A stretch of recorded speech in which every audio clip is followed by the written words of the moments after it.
The U.S. rifle caliber .30 M1, commonly known as the Garand, is not only a dependable weapon, it also has a terrific wallop, better known as firepower. In fact, one man firing a Garand can do nearly as much damage as 3 men using the old-type Springfield rifle with its hand-operated bolt. Now, to understand the reason behind this increased firepower, you have to know how the Garand operates.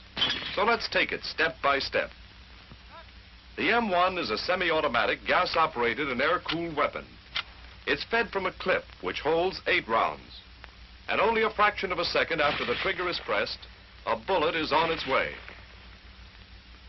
In this fraction of a second, many important steps occur. We'll take a few minutes and show you.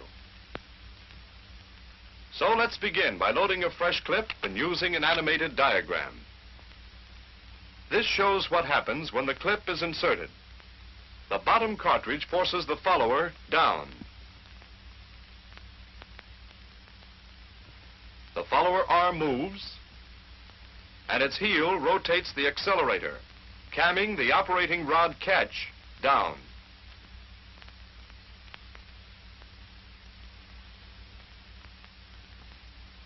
We'll now add the operating rod, spring, and bolt to the diagram.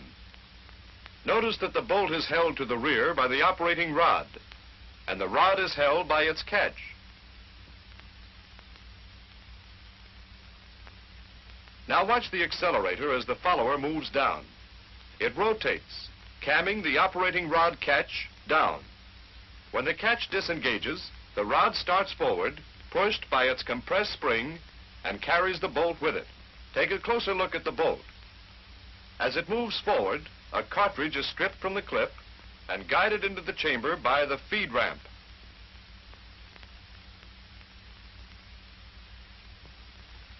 When the cartridge is nearly seated, the bolt begins to lock. Watch how the cam surfaces in the operating rod handle act on the operating lug and rotate the bolt into the locked position once more.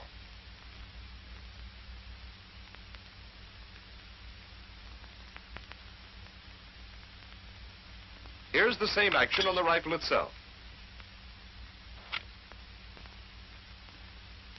Now, as the bolt locks, the extractor snaps into the extractor groove, and the ejector is forced into the face of the bolt, compressing the ejector spring. Remember that this happens as the bolt is locking.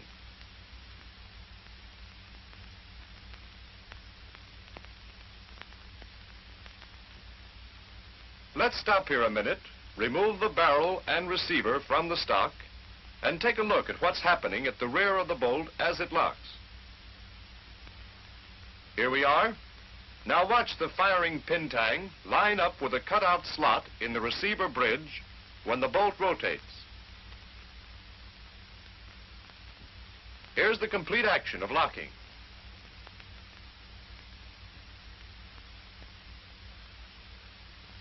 Now that the bolt is locked, we're ready to fire. The hammer was cocked and placed in this position when we opened the breech to load the clips. When the trigger is pressed, the trigger lugs rotate and the hammer hooks are released.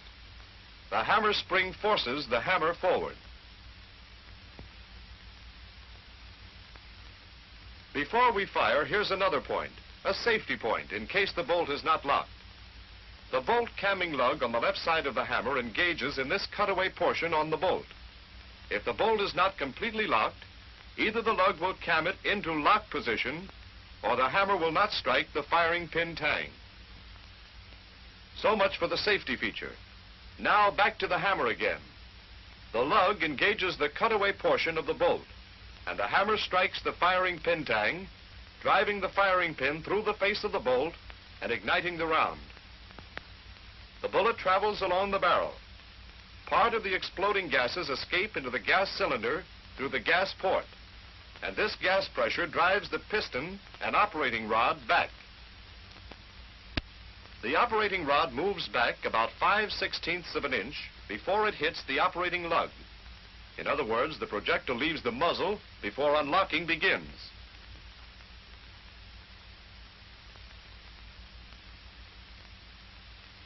Then the cam surface in the rod handle hits the operating lug. The bolt turns, unlocking the lugs from the receiver. Watch it again.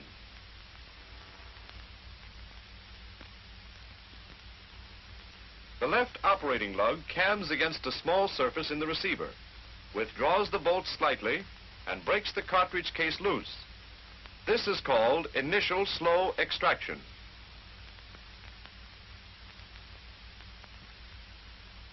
At the same time, the bolt camming lug is cammed out of its notch and forces the hammer away from the firing pin tang. This allows the firing pin tang to cam against this surface on the receiver bridge, withdrawing the firing pin from the bolt face. Here is the same action on the rifle. Now the complete action.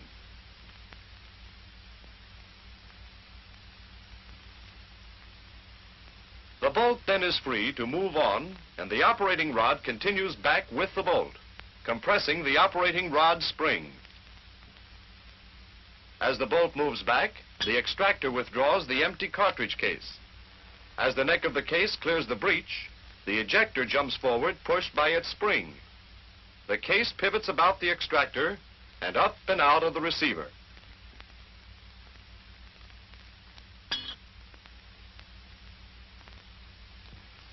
Here's the same thing in animation. Now, as the bolt moves to the rear, it forces the hammer back, which compresses the hammer spring. There the bolt is back, and the hammer is caught by the sear. But look at it again. Notice that the trigger is still all the way back, after the hammer is caught by the sear. The reason is that the hammer is back before the finger can release the trigger. Watch this action in slow motion.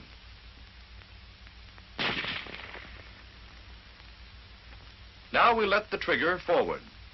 It frees the sear from the hammer, which starts forward, but it is caught by the trigger lug. Watch it once more.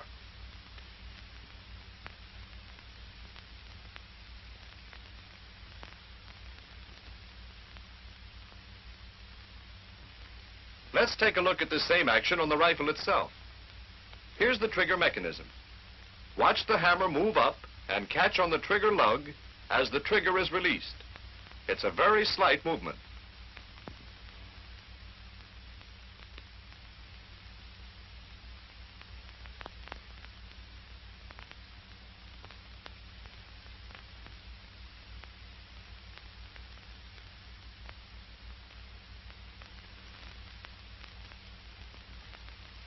Now, as the bolt reached its rear position, the magazine was uncovered, allowing the empty case to be ejected.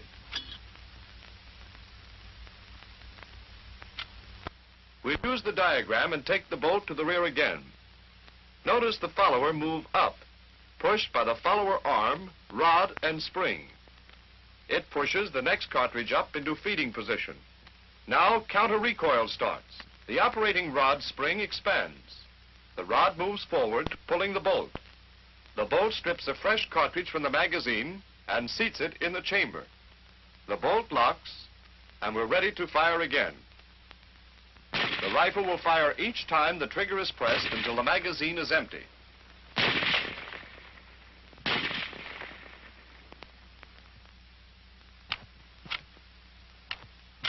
Then, when the bolt reaches the rear position, the follower is forced to the top of the clip, and the clip is ejected.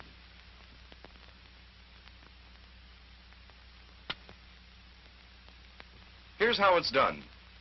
Notice the curved part of the follower rod.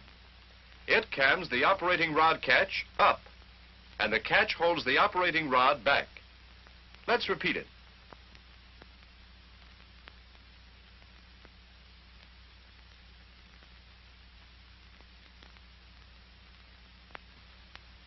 At the same time, the rear arm of the rod catch pivots, forcing this stud of the clip latch down. The clip latch spring is compressed, and the latch disengages from the notch in the clip. The clip ejector forces the clip up and out of the receiver.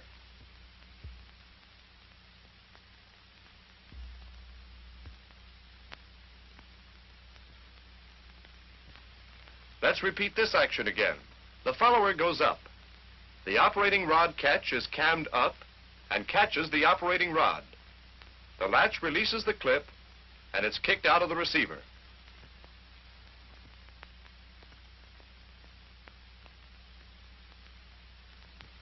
When the fresh clip is loaded, the clip latch spring expands and the latch again engages the clip.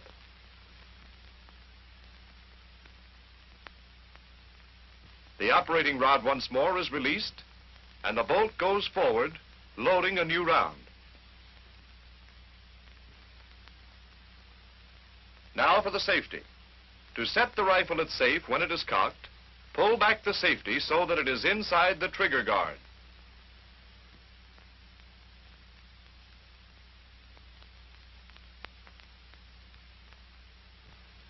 Here's what happens. The safety rotates about the safety stud, and this hook engages the lug on the hammer. The trigger can't be pulled because the trigger lug is blocked by this hump on the safety. One more point. In case of a misfire, the trigger can be cocked by pulling the trigger guard down. Watch the cocking action.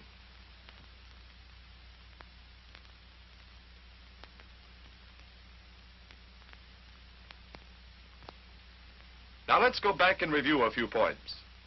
A loaded clip is inserted.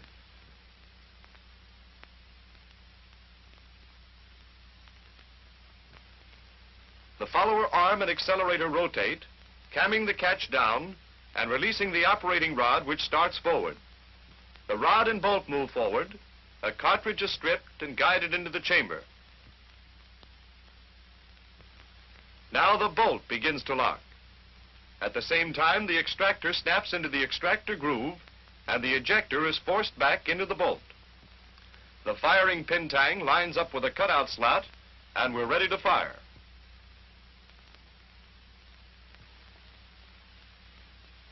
The trigger is pulled.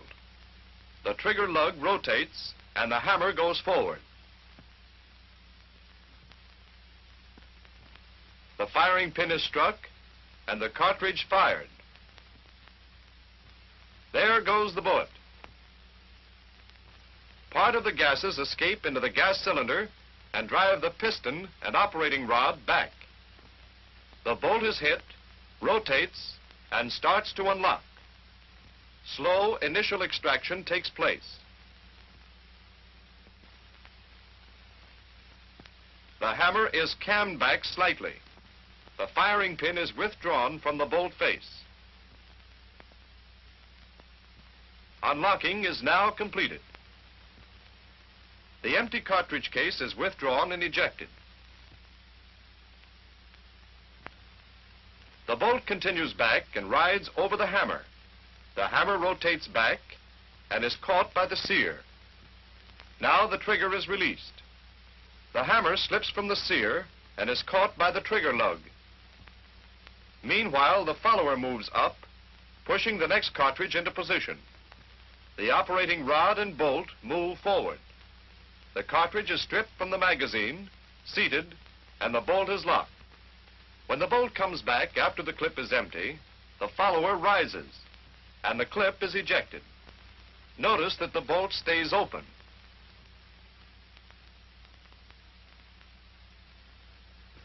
Well, that's the inside story of the M1 rifle, and it took quite a while to show what happens in just a fraction of a second.